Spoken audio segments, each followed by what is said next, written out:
sou a Thalia e esse é mais um episódio do podcast da Green Bag. E aqui a gente fala sobre sustentabilidade e consumo consciente. Olá, eu sou o Gustavo e no episódio de hoje temos a honra de receber ele, que é advogado, professor e pesquisador especializado em direito penal, processual e direitos humanos, com foco na governança ambiental, Dr. Djalma Brochado. Ele possui mestrado e é doutor em Direito Constitucional pela Universidade Federal do Ceará, em parceria com a Universidade de Pisa, na Itália, e com período de estudos na Universidade de Paris, onde aprofundou a criminalização de destruições ambiental em larga escala e mudanças climáticas. É uma honra tê-lo aqui conosco, Dr. Djalma. Seja muito bem-vindo. Muito obrigado, Gustavo, Thalia. É um prazer enorme estar aqui e agradeço demais o convite. Doutor, vamos começar com um tópico sensível. Eu queria que o senhor explicasse um pouco, sobre sua trajetória, sobre o start que deu realmente sobre essa consciência sobre o meio ambiente, e tratar sobre essas relações no meio civil e penal. Por favor. Thalia, eu sou criminalista, sou advogado criminalista de origem e durante o mestrado, no final do mestrado, eu pensei em algum tópico relevante para pesquisar no doutorado. E nada mais relevante hoje em dia do que o meio ambiente. E aliando a destruição que a gente vê cotidianamente, acontecendo, não só aqui no Brasil, mas em todo lugar do mundo, a preocupação com mudanças climáticas, o tema ecocídio me apareceu. E ele me levou para pesquisar em outros lugares, em outros países, mas sempre voltado para o direito internacional e a sua aplicabilidade aqui no Brasil. Então, hoje, meu foco de pesquisa é justamente numa tentativa de discutir o crime de ecocídio e a sua viabilização como norma no Brasil e também no plano internacional, com o objetivo de aumentar a proteção do meio ambiente de forma geral, de forma global.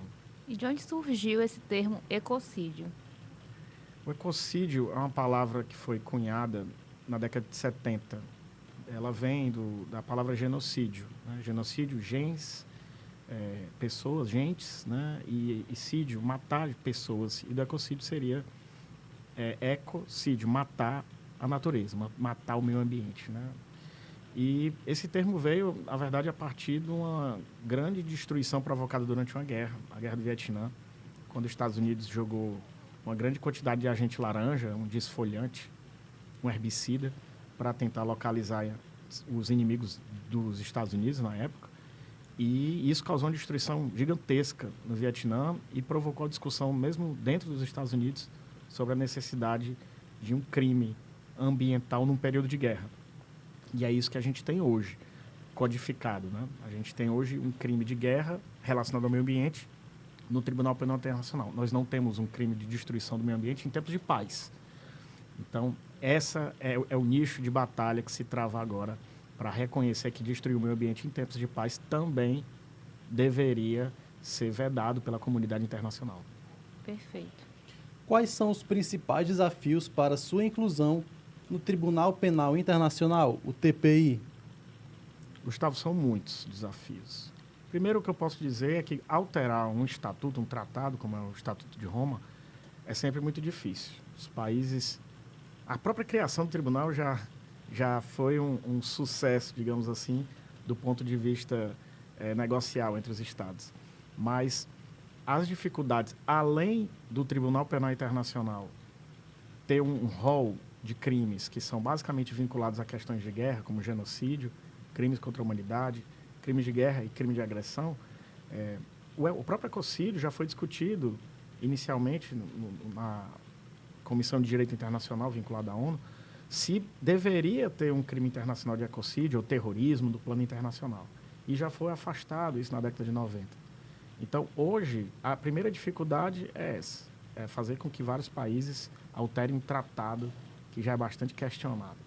Segundo ponto, que até hoje a gente não tem exatamente uma definição de ecocídio.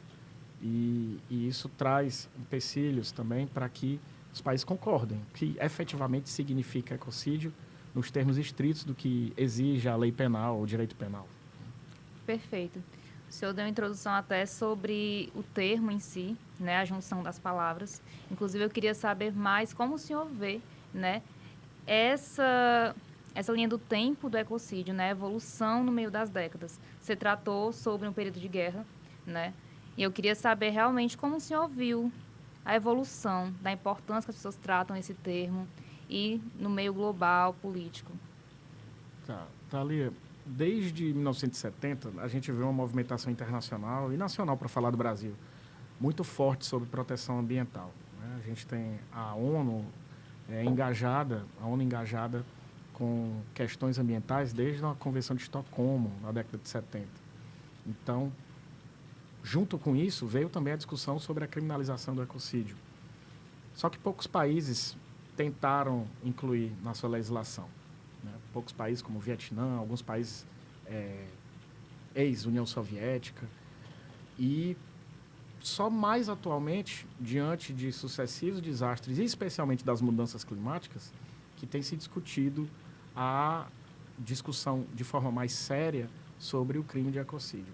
E aí a gente pode dizer que, depois dos anos 2000, começamos a ver alguns países discutindo nas casas legislativas e alguns incluindo efetivamente como crime, né? Como Bolívia, como o Brasil, que discute hoje em dia, como França, como Bélgica. Então, temos muitos países que têm ou estão discutindo a inclusão do ecocídio. Então, o momento é propício para essa discussão, para esse debate. O que nós não temos ainda é no plano internacional, que também existe projeto para tanto. Perfeito. Inclusive, só um comentário rápido, que antes até do Gustavo dar segmento, que o senhor, inclusive, tem ali, participou, né, como redator ali, teve uma participação em 3 PLs, né, que tratam sobre o ecocídio, né, tratam sobre esse cuidado com o meio ambiente. Queria só que o senhor falasse um pouco sobre isso também. Existem 3, Thalia, projetos de inclusão do ecocídio como crime no que hoje é o Código de Crimes Ambientais, na Lei de Crimes Ambientais. Desses 3, o primeiro, que foi logo depois do desastre de Brumadinho e Mariana, ele é o que é um pouco mais diferente desses 2 últimos, que são de 2023 e 2024. Esse 2023, inclusive, eu tive uma participação mais ativa na discussão sobre a redação dele. Eles todos têm uma intenção de transformar o ecocídio como crime no Brasil, né? Só que temos diversas barreiras, assim como o Gustavo perguntou sobre o plano internacional, nós também temos barreiras no plano nacional. Fora questões políticas, fora questões de ordem técnica, nós temos também a falta de consenso ainda sobre o que é o ecocídio, efetivamente, né? Os 2 projetos que eu disse que são mais parecidos, o de 2023 e 2024, eles têm um desenho muito similar ao que foi proposto no Tribunal Penal Internacional ano passado, né? E esse parece ser um projeto de consenso, apesar de que ainda tem detalhes que podem ser melhorados. Inclusive, estou trabalhando com um grupo ECOI, que é um grupo que desenvolve uma pesquisa sobre ecocídio e, especialmente, a parte política do ecocídio, ou seja, como efetivamente transformá-lo em um crime. E existem algumas propostas de emenda que serão apresentadas. Então, é um desenvolvimento. É difícil fazer prognósticos ou previsões, mas fato é que está em discussão e esse é um momento propício. Infelizmente, diante da quantidade absurda de destruição ambiental de vários níveis, de várias escalas que a gente presencia no Brasil e mundo afora. Sim, perfeito. Doutor Djalma, o Estatuto de Roma do Tribunal Penal Internacional, a qual nós chamaremos de TPI, prevê crimes como genocídio e crimes contra a humanidade. Quais seriam os desafios jurídicos para incluir o ecocídio nesse rol de crimes? Para você ter uma ideia, Gustavo, o próprio crime de genocídio e os próprios crimes contra a humanidade, apesar de, para qualquer um, ser fácil entender que deveriam ser proibidos, eles não foram de fácil definição também. Foi necessário ocorrer, por exemplo, um holocausto na Segunda Guerra Mundial para que forçasse a comunidade internacional a escrever, colocar no papel o que são esses crimes, né? Então, o ecocídio segue a mesma dificuldade de consenso sobre o que é, Porque na hora que eu defino o que significa ecocídio, eu digo em que situações aquela ação é um crime e que situações ela não é. Então, por exemplo, a gente teve aqui pouco no Ceará, não no Ceará, no Nordeste inteiro, né, um vazamento de óleo de algum navio que foi afundado no meio do Oceano Atlântico, né, e causou poluição nas praias do Nordeste inteiro. E aí você pode me perguntar, isso, Djalma, é um ecocídio ou não é? Eu preciso saber de que lei de ecocídio você está me perguntando. Você acha que eu considero um ecocídio? Provavelmente não. Provavelmente, se existisse ecocídio no Tribunal Penal, não seria crime.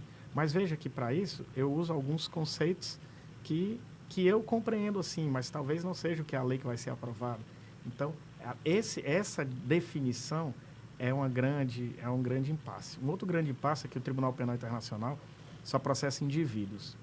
Ele não processa pessoa jurídica. Aliás, no mundo inteiro, a maioria dos países só processa criminalmente pessoas físicas, pessoas naturais. E ecocídio não é um crime como os crimes comuns, como conhecemos, que qualquer um pode praticar um indivíduo.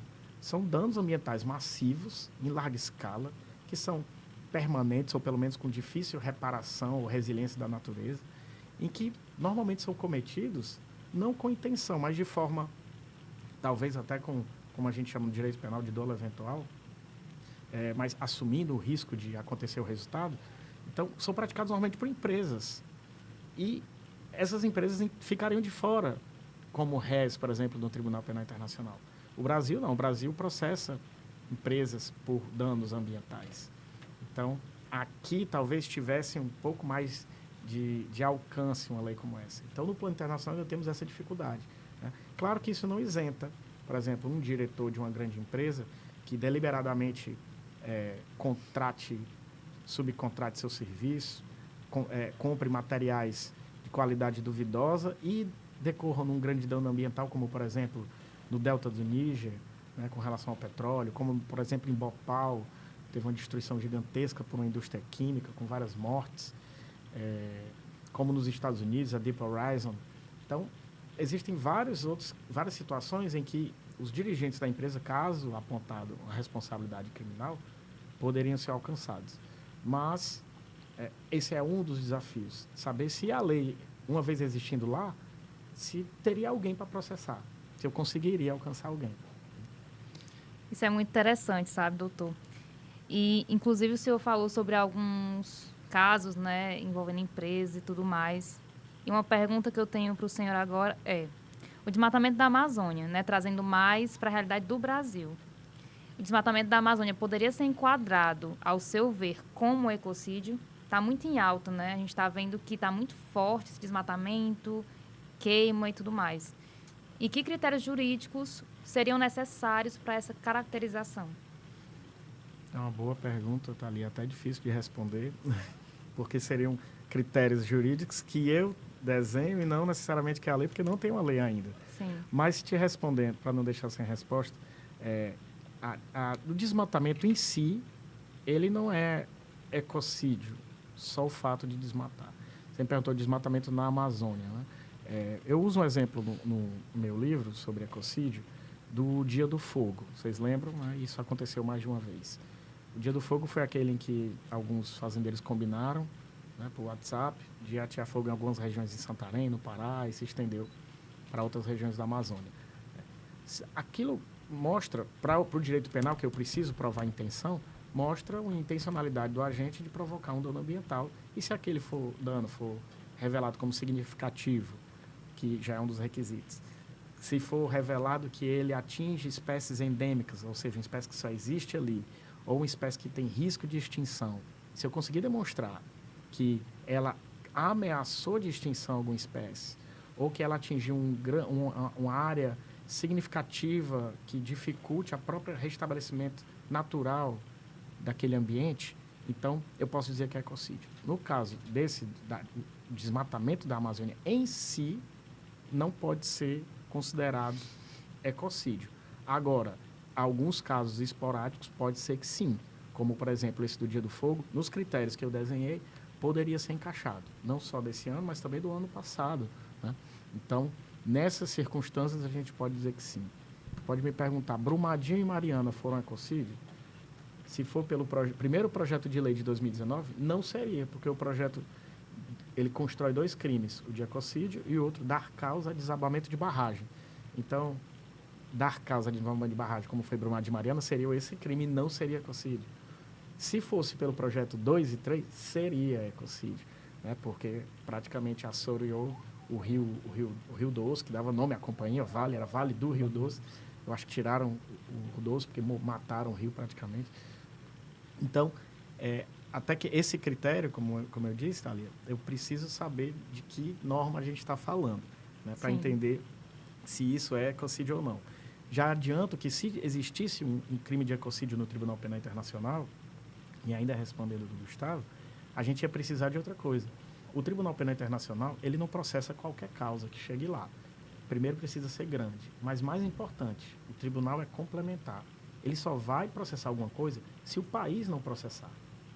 Então, a prioridade é sempre do Estado, que faz parte do Estatuto de Roma. Então, se eu provasse que o Brasil não processou ninguém, ou que o Brasil agiu de uma forma a absolver ou proteger algum culpado, esse caso poderia ir para o Tribunal Penal. Então, só chegaria lá se o Brasil fosse inerte ou fosse displicente com o processo, né? O que é outra dificuldade. Eu teria que ter esse crime também no Brasil, né, para que, uma vez ele cometido e não processado, ele pudesse chegar no tribunal. Perfeito. Até complementando, doutor, justamente, vendo nesse cenário de ecocídio, sendo reconhecido amplamente, você acha que hoje o Brasil ele tem condições de processar essas ações judicialmente? Eu vou te responder, Thalia, com um exemplo. Nós tivemos, e esses 2 que são os mais recentes e que chamaram mais atenção nacional e internacionalmente, que é Brumadinho e Mariana. O que aconteceu com os processos desses 2? Foram abertos vários processos criminais e o que a gente vê é que foram estipuladas indenizações, tal, reparações, né? Tudo isso é matéria que não é do penal, matéria civil e tal, e é altamente discutível se as reparações de danos são suficientes, ou estão sendo a contento, ou se o meio ambiente está sendo recuperado. Criminalmente, nós podemos dizer que é um desastre, os 2 processos. São desastres, porque várias pessoas foram denunciadas, os crimes ambientais, eu não tenho nenhum crime para um dano massivo, e é isso que a gente está trabalhando para existir, não tenho, só tenho crimes menores, que não são da envergadura desse caso. Ou seja, o crime é menor, a pena é menor, a prescrição, o tempo que o Estado tem para processar é menor. E não dá tempo. Ou seja, os crimes prescrevem. Os promotores de justiça, os procuradores da República, tentando aplicar uma pena maior, acabam denunciando dirigentes por homicídio, por assumir o risco de matar. E não cabe homicídio ali, por isso que os tribunais superiores, o STJ, já decidiu. Então, foram arquivados esses processos, foram restartados, né? Foram começados do zero. Então, eu posso dizer, criminalmente o Brasil não tem ferramentas adequadas. Pode ter algumas de outros prismas, né? Entendi. Mas criminalmente nós não temos como... Não tem nem ninguém condenado por um crime ambiental grave no Brasil. Isso dá para dizer. Doutor, o direito penal é muitas vezes visto como um mecanismo de última instância. O senhor acredita que a criminalização do ecocídio deve ser a principal resposta jurídica ou há outras abordagens mais eficazes? É muito boa pergunta, Gustavo. Primeiro, eu como criminalista não gosto de crimes. Eu não gosto de processos e crimes. Eu trabalho, são minhas ferramentas, mas eu não gosto disso. Eu acho que o direito penal já é muito abusado no Brasil. Qualquer coisa nós criamos crimes. É uma resposta muito populista para as coisas. Eu tenho um aumento de violência contra a mulher, então eu crio um crime. A violência aumenta, eu aumento a pena. E se isso valesse de alguma coisa, a gente era para estar vendo menos violência contra as mulheres, e não é o que acontece. Claramente, o direito penal não é uma solução para absolutamente nada. Mas, por outro lado, o direito penal é uma declaração do que a nós, como sociedade, toleramos ou não. Então, quando eu digo que destruir o meio ambiente em tempos de guerra é intolerável, como é hoje no Tribunal Penal Internacional, eu preciso dizer que destruir o meio ambiente em tempos de paz também é. Então, é uma declaração de coisas que não toleramos como sociedade. E o ecocídio é muito mais necessário que uma infinidade de crimes e contravenções que nós temos no Brasil, absolutamente inúteis. Então, apesar de eu ser contra a criminalizar, mais uma criminalização de alguma coisa, esse é o tipo de conduta que não dá para deixar de lado. E como evitar que a criminalização do ecocídio seja aplicada de maneira seletiva ou politizada? É outra ótima pergunta que eu também não sei a resposta. Porque a política está em todo lugar. Né? Não dá para dizer que o judiciário é absolutamente isento. Claro que não. O judiciário assiste mídia, o judiciário, quando é um caso, vou usar um homicídio de alguém humilde, alguém que, entre aspas, não interessa para o sistema, o processo tem 80 folhas, 2 depoimentos e acabou, está aprovado. Enquanto é um caso de repercussão na TV, trazem um boneco dos Estados Unidos para medir qual foi o nível de violência, de agressão. Ou seja, claramente é uma seletividade da própria justiça, dos órgãos de acusação. Então, com relação a esse crime, uma vez ele existindo, é óbvio, o lobby já atua muito antes da criação. O lobby para evitar criminalizar. Porque, veja, quando eu criminalizo a destruição do meio ambiente, eu vou atingir quem tem potencial de destruir o meio ambiente. Isso não somos nós aqui. Isso são basicamente dirigentes de grandes empresas que têm condição de promover ou já fazem, e algumas destruições, inclusive legais, como, por exemplo, a mineração. Elas atingem o meio ambiente, mas de forma legal, ou seja, autorizada por lei. A pesca de arrasto, por exemplo, a aviação, a queima de combustível fóssil que a gente faz. Isso nem é considerado e nem entra no plano do ecocídio. Mas no momento em que passa a existir um crime como esse, as empresas vão ter que ficar mais atentas, porque não é mais simplesmente um caso de pagar e estou livre. É um caso de responder um processo. E nenhuma empresa quer uma pecha de criminosa, ainda mais criminosa internacional. Por isso que a gente precisa, como um símbolo, e aqui o direito penal como símbolo é importante. Na maioria das vezes não é, mas aqui como um símbolo é importante, de que isso é proibido e isso é vedado. Você pode fazer várias coisas, mas destruir o meio ambiente de forma a ele se tornar irreversível é um risco à própria subsistência humana para o futuro e às próximas gerações. Perfeito, doutor. Inclusive, eu queria ver com o senhor até um ponto, né? O senhor é do Ceará? Sou. Nascido e criado. Criado no Rio, em parte. Né? E daí que eu trouxe o Botafogo para a minha vida e não sai mais. Perfeito. E retornei para a nossa terra. Perfeito. A gente ainda nesse tema, né, de desastres ambientais, né, sobre esses casos famosos, e puxando um pouco aqui para nossa terra, né? Como o senhor vê hoje essa relação de sustentabilidade e cuidado com o meio ambiente, né, esse interesse das pessoas aqui no Ceará, em Fortaleza, né? Nos episódios passados a gente tratou com o kitesurfista, com o CEO da Agribag, né? Que ele ali pega materiais que não tem tecnologia para ser reciclado, e ele traz isso e transformou num negócio, numa oportunidade de negócio. Como o senhor vê isso no nosso estado hoje, essa responsabilidade social? Primeiro, parabenizar vocês por trazer esses assuntos à tona, né, e divulgar cada vez mais esse tipo de temática que é fundamental. Eu vejo hoje em dia as pessoas muito mais interessadas em sustentabilidade, muito mais interessadas em promover um desenvolvimento mais sustentável de forma a preservar o meio ambiente, ou pelo menos tentar. Aqui em Fortaleza é comum um discurso muito mais favorável ao meio ambiente do que eu via, por exemplo, há alguns anos atrás. Isso é um ponto positivo. Mas eu vou te responder, Thalia, trazendo um caso internacional que fala sobre responsabilidades. Né? A Shell foi processada e o país, a Holanda, foi processado nas cortes holandesas pelas mudanças climáticas. E uma das teses da própria Holanda, ao responder, foi, olha, eu faço o que eu posso, eu fiz minha parte, logo eu não devo ser processado. E o país foi condenado, dizendo, olha, tudo bem, a sua parte é pequena no mundo, é 0, alguma coisa, mas cada um é responsável pela sua parte, por isso você vai ser condenado por essa parte. Isso é interessante para ver que a gente às vezes faz pequenas coisas, mas essas pequenas coisas acumuladas têm uma importância. Então, cada um é responsável por sua parte. Desde uma empresa pequena, desde você na sua casa.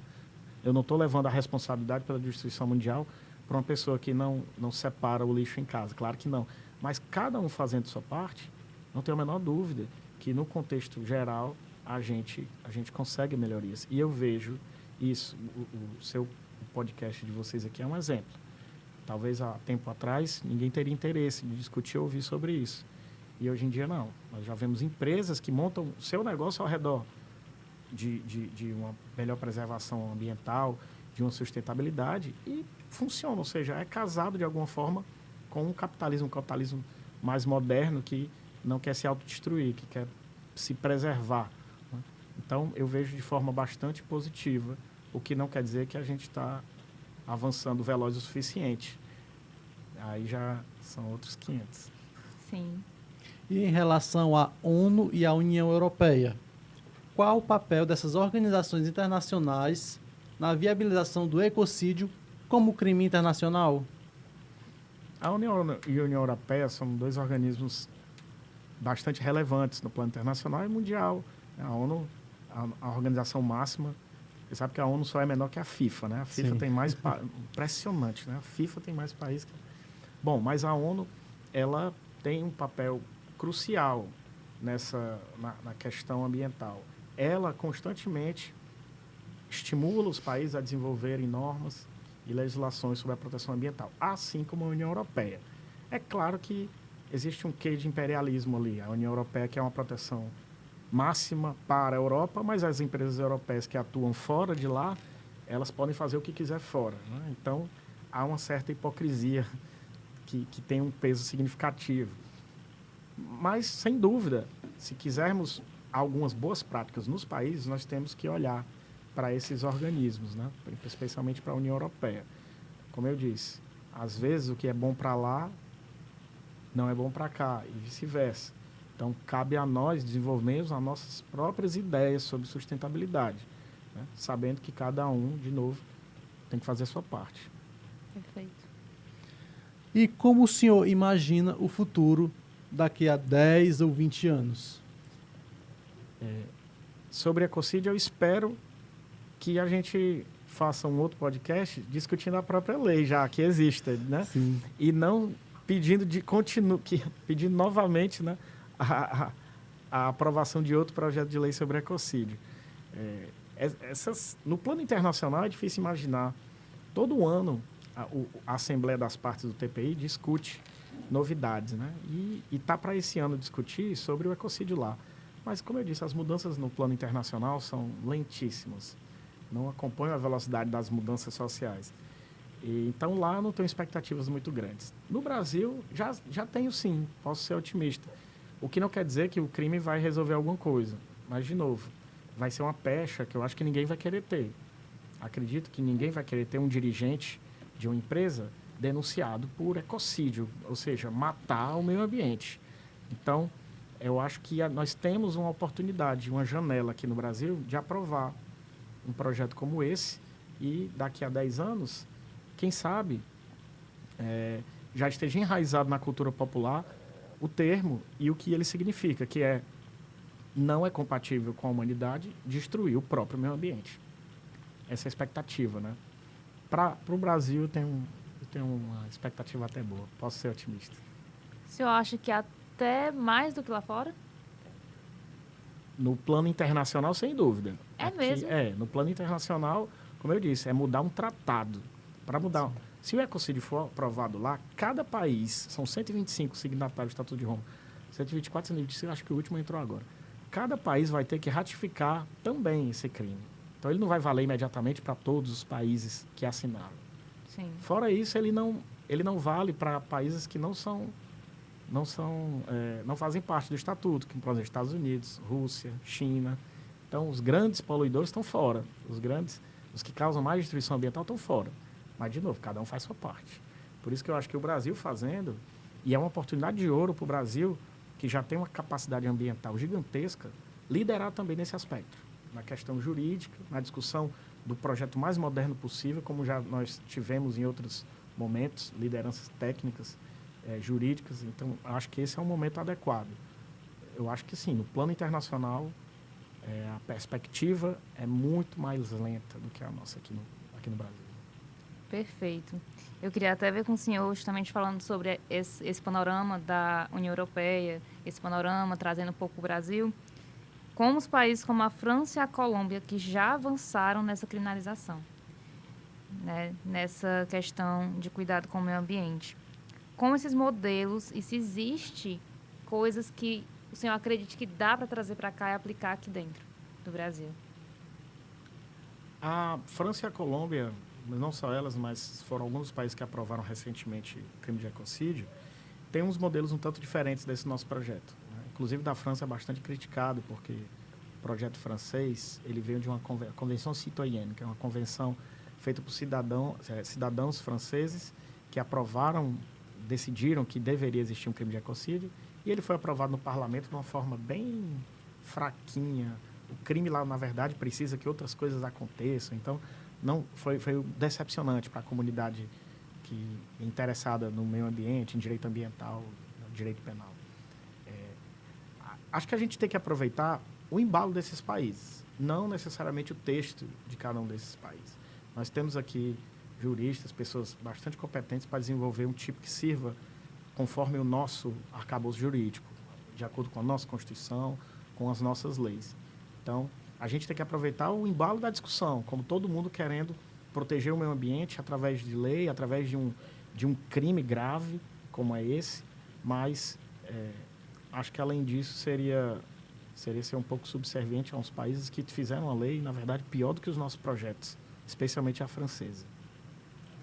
Então, juntando tudo isso, todo esse arcabouço que a gente montou aqui, fala um pouco para o pessoal que está assistindo em casa, se existe algum meio que a gente possa denunciar caso a gente veja algo contra o meio ambiente, algo contra a sustentabilidade, que a gente possa ali denunciar, possa ajudar de alguma forma, né? Além dos nossos cuidados em casa mesmo, na separação de lixo, enfim. Tá. Primeiro, crimes ambientais são tratados aqui por duas esferas, né? Estadual e federal. Então, a depender das circunstâncias, nós temos no Ministério Público uma promotoria específica para o meio ambiente, nós temos delegacias específicas para o meio ambiente. Então, nós temos até um aparato investigativo judiciário relativamente forte sobre isso. No aspecto federal também. Então, procurar as promotorias e as procuradorias, no caso federal, é um bom caminho. Nas demais questões, eu acho que às vezes a gente esquece que nós somos consumidores e, como consumidores, nós temos um poder muito grande. Nós temos um poder de escolher o que nós queremos. Óbvio, essa escolha muito condicionada hoje ao que a gente recebe diariamente derramado de redes sociais e de mídias por aí. Mas nós temos relativo controle sobre o que nós podemos escolher. E eu acho que essa mudança de pensamento sobre o tipo de material, por exemplo, que nós usamos, faz com que empresas se aproveitem desse nicho e acabem desenvolvendo estudos ou materiais sustentáveis, ambientalmente saudáveis, e haja uma parcela da população interessada nisso. Eu acho que esse é um caminho. Então, por exemplo, ao invés de você escolher um restaurante que não está nem um pouco preocupado com isso, um que está minimamente, né? Um que usa algum tipo de canudo sustentável, algum que é preocupado com a seletividade, algum que é preocupado com a questão social, né? Com não desperdício de alimentos, né? Uma loja de vestuário que se preocupe com roupas, por exemplo, que de repente receba roupas usadas, uma farmácia que receba medicamentos vencidos e que deu descarte de forma correta. Então, nós temos esse poder de escolher. E essa escolha vai direcionar o mercado. Essa escolha direciona o mercado. Eu acho que esse é um caminho que esse podcast, por exemplo, tenta orientar. Que nós fiquemos atentos a alguns detalhes que parecem pequenos, mas podem importar num futuro em breve. Aliás, já importam. Nós não notamos, nós bebemos água com agrotóxicos, com medicamentos. Nós comemos peixe com plástico. Então, a gente só não está vendo uma sacola dentro de um peixe, mas nós comemos microplásticos a todo momento. Então, são pequenos detalhes que vão fazer a diferença. Pequenos detalhes. E que, no coletivo, no acumulado, né, vão nortear para onde nós vamos. Somos nós que decidimos. Por enquanto, somos nós. Perfeito, doutor. O meu amigo Gustavo quer muito falar do seu livro, mas antes eu achei interessante uma fala que o senhor falou sobre procurar empresas que tenham o mais sustentável possível, né? Um meio mais sustentável possível de ali, gerenciar suas ações empresariais. E a gente aprendeu um termo muito interessante chamado greenwashing. Como o senhor vê o greenwashing? Greenwashing é uma realidade nacional e internacional. É uma maquiagem, né, para atrair justamente esse consumidor que se preocupa com o meio ambiente e, na verdade, eles não estão fazendo muito ou nada, ou estão só escondendo grandes ações contrárias a isso, exatamente contrárias. É extremamente comum. De novo, nós somos muito reféns do que a gente vê, né, em redes sociais, na mídia. Nós não temos muito acesso a algumas informações que seriam interessantes a gente saber. Né? A gente não confia nem no que está escrito nas embalagens, dos ingredientes das coisas. Alguns dizem o que tem, alguns escondem o ingrediente. Então, é difícil a gente ter o controle dessas informações. Por isso que a transparência, nesse sentido, é muito importante. E o combate ao greenwash ele tem que ser de duas formas. Primeiro, nós, como consumidores, sabendo que a empresa faz, não procurá-la, né? Saber que aquilo é uma maquiagem. E, do outro lado, a justiça. Né? Pode configurar crime de várias ordens. Inclusive, não só crimes, existem várias outras áreas do direito que podem atuar com relação a isso. Então, é uma atuação conjunta do próprio Estado, mas também nossa, como consumidores, ao reconhecer que a empresa tem uma conduta como essa, que é contrária a qualquer política que essa empresa venha a ter, de selecionar o que nós queremos para nós. Né? Perfeito. Dificulta até mesmo a gente que quer ir atrás das empresas, né? Saber o que é verdade e o que não é. Agora eu vou passar para o Gustavo, que vai falar... Ele tem muito interesse sobre o seu livro. Ele vai tocar um pouco nesses tópicos. Doutor Djalma, como o senhor acha que o seu livro pode ajudar-nos a conscientizar sobre o meio ambiente? Sobre essa ideia de desmatamento, queimadas? Gustavo, eu não tenho pretensão nenhuma com o meu livro, sendo honesto. Num país em que tem tão poucos leitores como o nosso, é muita pretensão dizer que um livro técnico sobre um crime ambiental que pouca gente conhece vai ter algum impacto. Então, eu não espero nenhum impacto relacionado a isso. O que eu espero é que quem for interessado e que ele sirva de base teórica para o desenvolvimento de uma ideia do que seja ecocídio e que vire uma lei. E que essa lei vire a melhor possível. O negócio não é só virar a lei, precisa ser uma lei útil. Né? Então, quando eu estudei isso no meu doutorado e eu transformei depois em livro, a ideia era justamente essa. Era oferecer um arcabouço técnico que faltava.